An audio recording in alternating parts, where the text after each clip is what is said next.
Elektroničke usluge Hrvatskog zavoda za mirovinsko osiguranje dijelimo u dvije skupine, za fizičke osobe i za pravne osobe.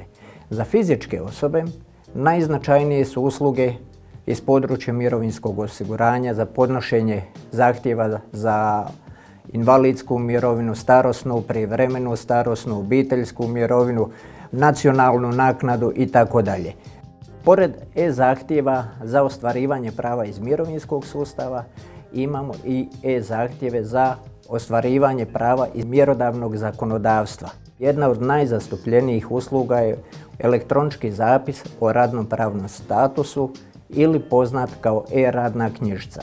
Ono što je karakteristično za poslodavce, to je podnošenje zahtjeva za izdavanje potvrda A1.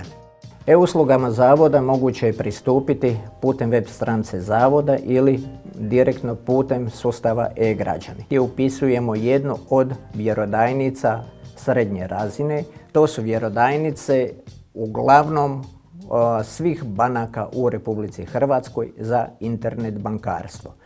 Što se tiče pravnih osoba, Hrvatski zavod za mirovinsko osiguranje je institucija koja je među prvima pokrenula digitalno poslovanje za pravne osobe. Jedna od najzastupljenijih usluga su e-prijave, to jest prijave o početku, završetku i promjeni statusa osiguranja. Do sada udio elektroničkih prijava u ukupnom broju podnesenih prijava prelazi preko 94%. Ako govorimo o apsolutnim brojkama, to znači preko 1.800.000 e-prijava. Pravne osobe isto tako putem naše web stranice pristupaju elektroničkim uslugama za pravne osobe gdje ih automatski sustav vodi na LANA sustav.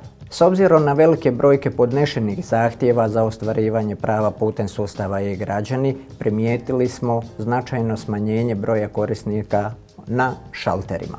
To nam naravno daje snagu i potiče nas da i dalje razvijamo elektroničke usluge, da svojim korisnicima na što jednostavniji način omogućimo korištenje takvih usluga kako bi bez dolaska na šaltere, bez gužvi, bez čekanja u bilo kojem trenutku sa bilo kojeg mjesta i preko bilo kojeg uređaja mogli podnijeti zahtjev i ostvariti svoja prava iz nadležnosti Hrvatskog zavoda za mirovinsko osiguranje.